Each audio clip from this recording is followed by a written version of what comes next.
He tried to poison me on my own birthday. But he forgot one thing. I don't die easy. And the surprise I gave him afterward? He never saw it coming. Stick with me while I share my story. And if it touches you, don't forget to support our channel by hitting that subscribe button, dropping a like, and sharing it with the people you care about. My name is Avery Collins. I'm 30, a nurse in Oregon, and for a long time, I thought I had everything figured out. I was engaged to Nathan Hale, a man everyone said was charming, polite, and respectful. I believed I was lucky. Maybe I wanted to believe it too much. Looking back, the signs were already there, but I ignored them because I thought love meant patience and understanding. Nathan had a smile that could calm any storm, but behind closed doors, he chose when he wanted to be warm and when he wanted to be cold. I kept telling myself it was stress, work, or just a temporary phase. I wanted to keep the peace. As my birthday drew closer, I tried to stay hopeful. Things between us had felt tense, but Nathan suddenly suggested he wanted to make the night special. He talked about cooking dinner himself and spending a quiet evening together. I didn't question it. I wanted to believe he was trying to fix things. I even told my best friend that maybe this was our turning point. The night came, and Nathan set the table like it was a romantic movie scene. Candles, soft music, everything neatly arranged. He kept smiling like everything was perfect. Part of me relaxed, thinking maybe I had been overreacting. Maybe he really did love me more than he showed. But there was something different in his eyes that I couldn't explain. A kind of focus that didn't feel like affection. When he poured the wine, he made sure to hand me a glass he had already filled. He didn't let me touch the bottle. He kept urging me to drink, lifting his own glass but barely sipping from it. His eyes went back to my glass again and again, as if he was waiting for something. My instincts kicked in. Being a nurse, you learn to spot when something is off. The smell, the taste, the way the bitterness touched my tongue. It wasn't right. But I didn't show it. I acted normal, smiled, talked, and touched the glass to my lips without swallowing more than a trace. Nathan didn't notice. He looked relaxed, almost eager. I pretended to feel tired and excused myself. My hands were shaking, my vision already starting to blur slightly from the tiny amount I had accidentally taken in. I didn't waste a second. I grabbed my keys and left while he thought I was in the bathroom. I drove myself to the hospital before the symptoms worsened. That night changed everything. It wasn't just the poison or the betrayal. It was the moment I realized someone I loved wanted me gone. And I knew then, I wasn't going to let him win. Nathan didn't start changing all at once. It happened slowly, quietly, in ways that made me question myself more than I questioned him. One week he was warm. The next he barely spoke to me unless he needed something. He began looking at me like I was a burden he had to carry instead of a partner he chose. When I tried to talk about how distant he seemed, he brushed it off with the same lines over and over again, that I was too emotional, that I worried too much, that I should stop overthinking everything. He said it so casually that I sometimes wondered if maybe he was right. Then he started staying out late. At first, he claimed he was working longer hours. But he never had any details, and every time I asked, his answer changed slightly. Sometimes he said he was with co-workers, sometimes he said he needed space, sometimes he said he lost track of time. I didn't want to fight, so I let it go, but I felt the distance between us growing bigger each night. He didn't come home on time. He became protective of his phone, keeping it face down or in his pocket even when he showered. When I asked him if everything was okay, he sighed as if I was annoying him and said he was tired of explaining himself. I could feel myself fading in the relationship. I didn't recognize the way he spoke to me anymore. Every conversation turned into me trying to understand him, and him acting like he didn't owe me any explanation. Sometimes he acted irritated if I asked him a simple question. Other times he acted like nothing was wrong at all. It was confusing, and the confusion slowly turned into fear. Not of him hurting me physically, but of losing myself while trying to hold on to someone who didn't seem to care if I stayed or left. Still, I tried to fix things. I thought if I could just reach him at the right moment, maybe we could talk like we used to. I kept giving him chances to open up, hoping he would meet me halfway. But each time, he made me feel like I was asking for too much. I'd sit beside him on the couch, and he'd sit there scrolling on his phone without looking at me. I would make dinner and he'd eat a few bites, then say he wasn't hungry. He stopped asking about my day. He stopped noticing when I came home exhausted. It was like I was living with a stranger who still had the face of the man I loved. Then one day, out of nowhere, Nathan told me he wanted to do something special for my birthday. He said it with a soft smile, the kind he hadn't given me in weeks. He said he wanted us to start new, just the two of us. I wanted to believe him more than anything. I told myself maybe this was his way of trying again, maybe he was finally ready to talk, to reconnect, to fix what felt broken between us. But even with that hope, something inside me felt tight. A quiet dread sat in my stomach that I couldn't explain. His sudden sweetness didn't match the coldness he had been showing for so long. His excitement felt forced, almost practiced. I tried to shake it off, telling myself I was imagining things, that stress was making me paranoid. But deep down, I couldn't ignore the feeling that something was shifting beneath the surface, something I wasn't prepared to face. The night of my birthday, Nathan acted like everything was perfect. When I walked into the dining room, the lights were dim, candles were lined up across the table, and soft music played in the background. He had cooked dinner himself, something he rarely did. The whole setup looked thoughtful, almost romantic, like the kind of night I had been hoping we would have again. For a moment, I let myself breathe. I tried to believe this was his way of repairing what had been falling apart between us. He pulled out my chair, told me he wanted the evening to be just about me, and kept that smooth smile on his face. I sat down, trying to relax, but something in his expression felt slightly off. It wasn't warmth. It was more like he was waiting for a reaction. Still, I tried not to overthink. I thanked him for the effort, and we started eating. Then he poured the wine. He picked a bottle I'd never seen before, already opened, already breathing. He filled my glass almost to the top, but barely poured anything into his own. He placed my glass closer to me and watched like he expected me to grab it right away. When I didn't, his smile tightened at the edges. "Come on," he said softly. "Have a sip. I picked it just for you." I lifted the glass, but before it even touched my lips, something felt strange. As a nurse, you grow sensitive to details, smells, colors, textures. The wine wasn't the rich scent I was used to. It had a faint, bitter, metallic edge that didn't belong. It wasn't strong enough for someone else to notice, but I did. I set the glass down slowly. Nathan laughed a little, but it wasn't a normal laugh. It was stiff and impatient. He picked up his own wine, took a tiny sip, and set it down immediately, almost like he wanted to prove it was fine, but didn't actually want to drink it. "You barely touched yours," he said, sounding more eager than concerned. "You should enjoy it. It's your special night." His eyes didn't move from my glass. Not my face, not the food, only the wine. Every time I picked it up, even casually, he leaned forward slightly, like he was waiting for a signal. His smile looked practiced, stretched too wide. The more he pushed, the tighter my chest felt. I took another small sniff, pretending to admire the aroma. That same metallic bitterness hit me again, stronger now that I was paying attention. My stomach turned even before I drank anything. Something inside me whispered that this wasn't a simple dinner, and this wasn't love. Still, I didn't react.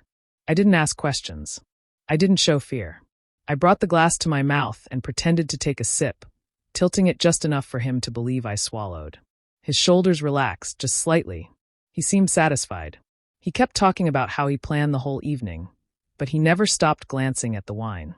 Every few minutes, he encouraged me to drink more, or finish the glass. It didn't sound like a suggestion. It sounded like a countdown he needed me to complete. That's when the realization hit me in a quiet, chilling way. Something was wrong with the drink. He wanted me to finish it. He needed me to finish it. And I knew then that this birthday dinner was not a celebration. It was a setup. I kept pretending to sip the wine, lifting the glass slowly, letting it touch my lips, and lowering it again.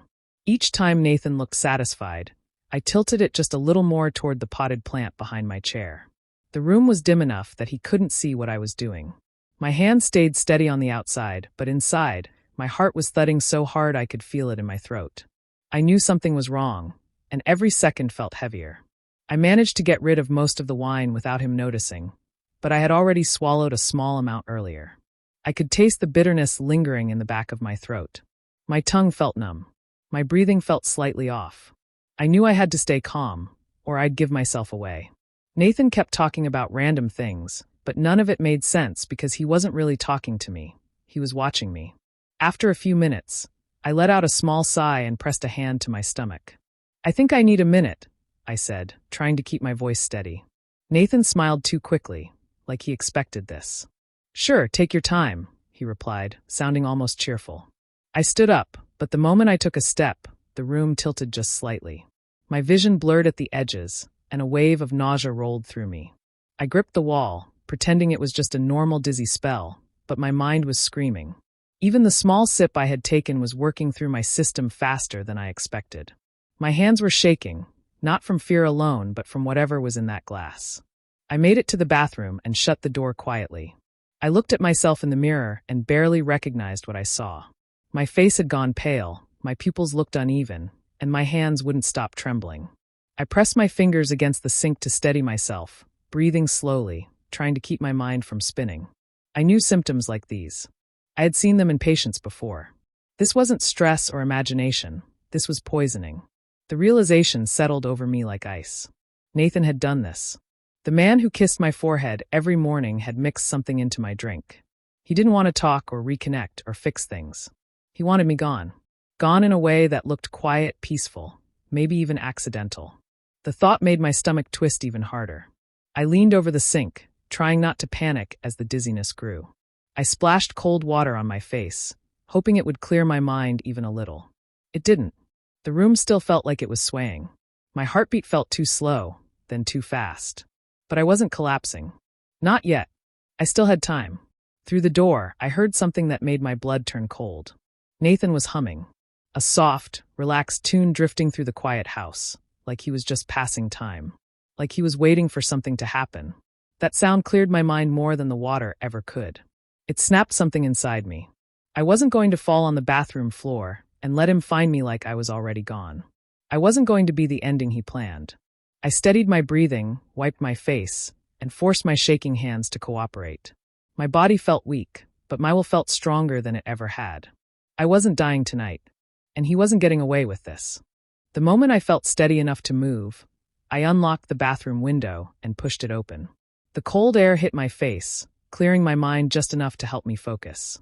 My body was weak, my legs shaking, but I climbed out carefully and landed in the small patch of grass outside. I stayed low, listening. Nathan was still inside, humming, completely unaware that I was no longer in the bathroom. That gave me a small boost of strength. I forced myself to walk toward my car, each step feeling heavier than the last. When I reached the driver's seat, my vision blurred again, and I had to grip the steering wheel with both hands to keep myself upright. I knew it was dangerous to drive like that, but staying was worse. I turned the key, took one deep breath, and pulled out as quietly as I could. The roads were empty, and the hospital wasn't far. I kept telling myself to just hold on a little longer.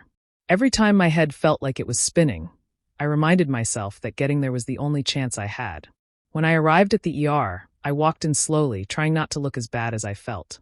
The moment a nurse saw me swaying, she rushed over and grabbed my arm. I told her I needed a toxicology test immediately.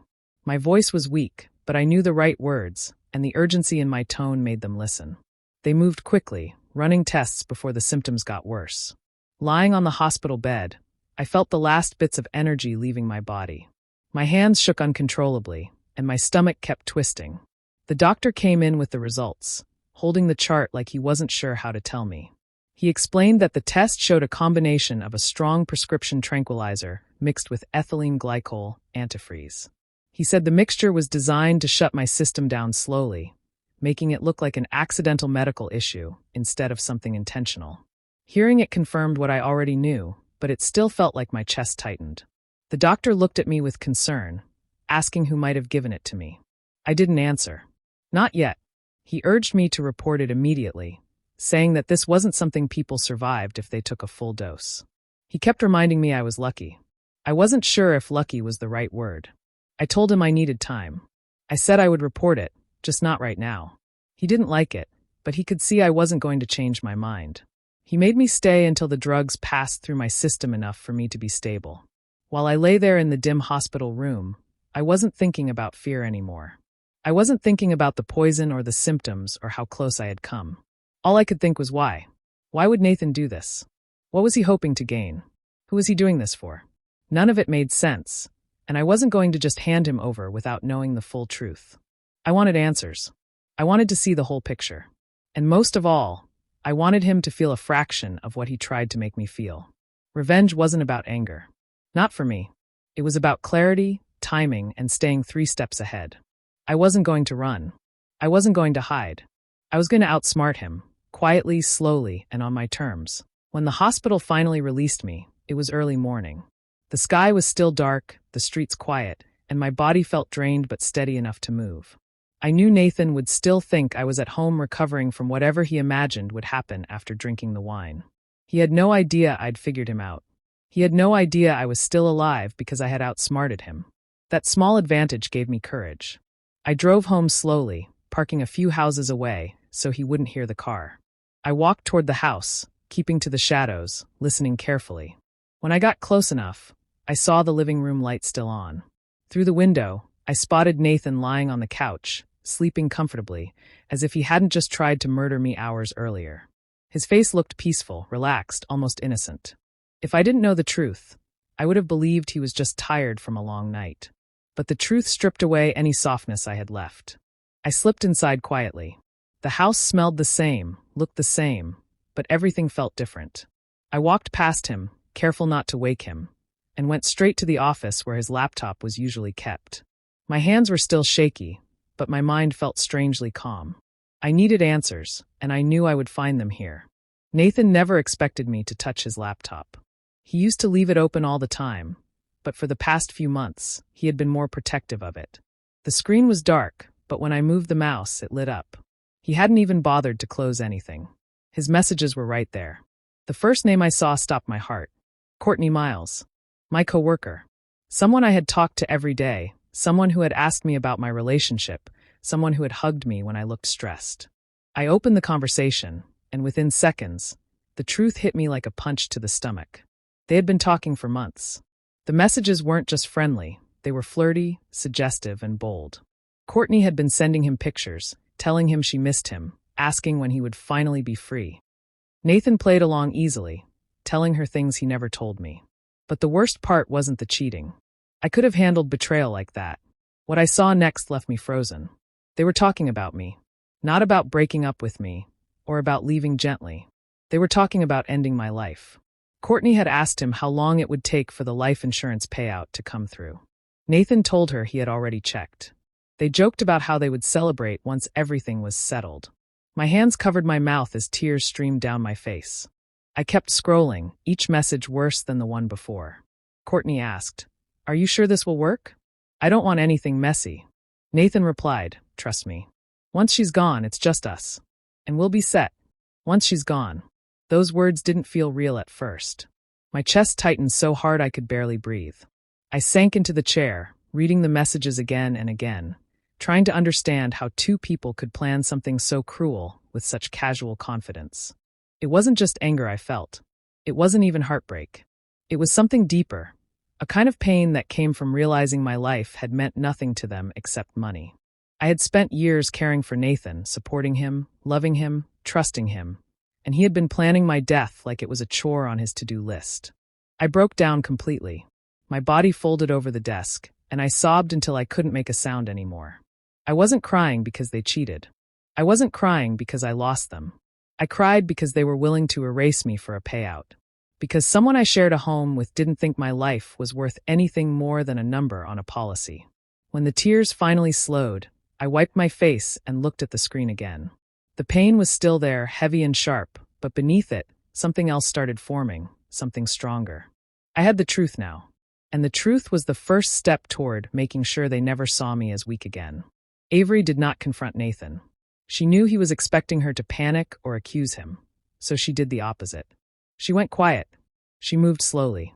She pretended to still feel sick from the bad food he claimed had upset her stomach. She acted confused and tired whenever he looked her way. She let her hands shake a little, let her voice stay soft, and kept her eyes down. She made herself look like someone who was getting weaker by the day. Nathan seemed worried on the outside, but Avery could see the truth in the way he watched her. His eyes were sharp, impatient, almost irritated. He wanted progress, not of healing, but of her decline. That alone told her she was doing the right thing by staying silent. While he tried to play the loving partner, she quietly turned the situation around. She switched the supplements he took daily with natural herbs that caused mild nausea and discomfort. Nothing dangerous, nothing that could truly harm him, just enough to make him uneasy, tired, and jumpy. He began to complain about headaches and stomach pain, and Avery simply nodded, and said maybe he should rest more. She pretended to care the way he pretended to care. It felt almost like a performance, but one she needed to win. Avery also realized she had to move fast. She could not keep working and risk being away from home for long hours, especially when Nathan might try something again. So she quit her job without telling him. She sent a simple resignation email and signed the last document with a calm hand. After leaving the office for the final time, she took out her savings from her personal account. She did it in small amounts over a few days so nothing looked suspicious. It was quiet, careful planning, the kind of preparation Nathan never expected from her. Next, she hired a private investigator. She found someone experienced but discreet. When she explained what she needed, proof, dates, messages, anything linking Nathan and Courtney, the investigator listened without judgment. Avery supplied every detail she had seen on the laptop. She described the messages, the tone, the plans they made behind her back. The investigator gave her a calm promise. He would find everything she needed. Avery left that meeting feeling a kind of cold strength she had not felt in a long time. Back at home, she acted slow and tired again. She lay on the couch with a blanket. She asked Nathan for water in a weak voice. She made sure he believed she was falling apart. At the same time, she watched his reactions closely. Every sigh, every glance at the clock, every moment of fake concern told her she was playing her part perfectly. Avery was no longer scared. She was preparing. She was setting each piece into place, step by step, without rushing. She wanted the truth to corner him, not her. She wanted the proof to be undeniable. And most importantly, she wanted him to think she was slipping, while in reality, she was more awake than she had ever been. Her plan had finally begun. Avery chose her moment carefully. She waited until Nathan seemed calmer, still dealing with the discomfort from the herbs she had switched into his routine, and then she approached him with a soft voice. She told him she felt bad about how her birthday had ended, and that she wanted a redo dinner to clear the tension. She said she missed the old version of them and wanted to try again. Her tone was gentle, almost hopeful, and Nathan immediately relaxed. His face lit up with a kind of excitement she had not seen in a long time. He believed her completely. Before he came home that evening, Avery set her phone to record and placed it where it could capture both sound and small movements. She also used a small device the investigator had suggested, something easy to hide, something that would record hours without interruption. She checked it twice, making sure the light was off and that nothing looked out of place. This night mattered. She needed everything. Avery cooked the meal herself, filling the kitchen with warm smells and familiar dishes Nathan always praised. The house felt calm, almost peaceful. Nathan walked in smiling, his guard lowered the moment he saw the table set and candles lit. He sat down with ease, talking casually as if nothing dark lived between them. Avery played along, nodding, laughing lightly, and moving around the kitchen with gentle steps. She let him enjoy the comfort because comfort made people honest. Comfort made people careless. As they ate, Avery kept her eyes soft and her voice mild. She asked him small questions, nothing suspicious, just enough to keep him talking. She watched the way he leaned back, relaxed, confident that everything was under his control again. He believed she still loved him. He believed she was still weak. He believed he had won. Halfway through the meal, when the air felt warm and steady, Avery leaned forward a little. She let her fork rest and spoke in a quiet, casual tone that did not reveal anything. She asked him a simple question. "Do you ever think about what life would be like if one of us wasn't around?" She watched him closely as he responded. Nathan did not hesitate. He smirked, almost amused, and said, "Depends on who goes first." His expression held a hint of satisfaction, like he understood a joke she hadn't heard. Avery kept her smile steady, acting as though the comment didn't sting. Inside, she felt a cold clarity. That one line was enough to reveal his mindset. He did not think of partnership or love. He thought of what he could gain. The recorders caught everything, his tone, his expression, the meaning behind his words. Avery kept eating calmly, letting the night continue as if nothing important had happened. She asked normal questions and laughed at small things. Nathan relaxed even further, unaware that he had just given her exactly what she needed. Avery knew the game was almost over. Her smile stayed gentle, but her mind was sharp.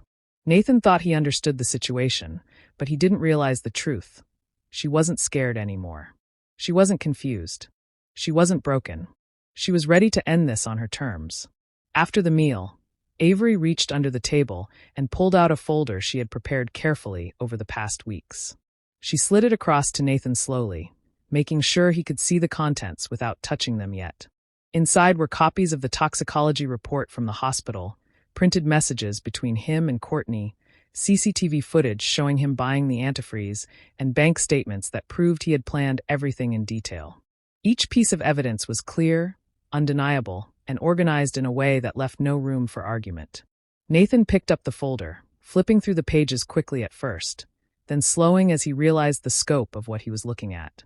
His face went pale, the confident, smug expression he had worn all night draining from his features. His hands trembled as he held the papers, his eyes darting from one page to the next. There was no hiding now, no way to blame anyone else. Everything he had done was exposed. Avery sat back in her chair, calm and collected. Her voice was steady when she finally spoke. "I didn't drink the wine," she said. "I knew what you did. And this, every bit of it, is going exactly where it needs to." She didn't raise her voice. She didn't yell. She didn't need to. The words alone carried the weight of all the preparation and all the knowledge she had gained. Nathan's breathing grew erratic. He muttered, stammered, trying to explain himself, to shift blame, but Avery ignored it. She had already seen through every excuse he could make. The folder sat between them like a barrier, and she didn't move. Every second he tried to speak only made him look smaller, weaker, more desperate. Then the door opened quietly. The private investigator she had hired stepped in, followed by a pair of detectives. They moved calmly into the room, making it clear that the situation was serious. Nathan froze, eyes wide, panic spreading across his face. He dropped the folder on the table, shaking all over. "No, wait, Avery, please. You don't understand. I love you," he pleaded, his voice cracking. His words were meaningless now. There was no love in what he had done, only greed and malice. Avery watched him carefully. She felt a strange mix of relief and cold satisfaction. Relief that she had survived, that she had outsmarted him, and satisfaction in knowing he could not escape the consequences. She didn't speak. She didn't need to. She let him crumble under the weight of his own actions. Every tremble, every faltering word, every desperate attempt to justify himself was a confirmation of everything she already knew. The detectives moved closer, guiding him gently but firmly toward the door. Avery's eyes followed every step, her mind clear and focused. She had planned this night for weeks, and now it was unfolding perfectly. Nathan had lost control completely, exactly as she had intended. The danger was over, the threat removed, and she had the evidence to make sure he would never hurt anyone else. Avery leaned back, breathing slowly, letting the tension drain out of her body. She had won, not through anger or chaos, but through patience, intelligence, and careful planning. Nathan's panic was the last thing she needed to see to know that justice was finally taking its place. Nathan was arrested the next day. The charges were serious, multiple felonies, including attempted murder. He couldn't argue, explain, or escape this time. Everything Avery had collected, the toxicology reports, the texts, the surveillance, the bank records, left no room for doubt. He was taken away in handcuffs, still shaking, still trying to claim he loved her. But no one was listening. The law had caught up with him, and for the first time, he was powerless. Courtney faced her consequences too. Her involvement became public knowledge. She was fired from her job immediately, and an investigation followed. News outlets caught wind of the story, exposing the details of her role in Nathan's plot. Her name was mentioned alongside his betrayal, and the life she thought she would build was destroyed before it even began. Avery didn't celebrate that part. She didn't need to. The justice itself was enough. She had never wanted revenge to be cruel, only fair, and it had been delivered. Once everything was resolved, Avery decided it was time to start over. She packed up her things quietly, leaving the city that held so many dark memories behind. She moved to a new place, a fresh start far away from Nathan and Courtney. She found an apartment in a quiet neighborhood, started applying for new jobs, and slowly rebuilt her life. The nights were peaceful now. The mornings were calm. For the first time in years, she felt free from fear. No one was watching her, no one was plotting against her, and she could finally breathe without tension sitting heavy on her chest. Time passed, and Avery grew stronger each day. She regained her confidence, her independence, and her sense of self that Nathan had tried to destroy. She didn't rush her healing. She took long walks, focused on her career, and spent quiet evenings with books and music she loved.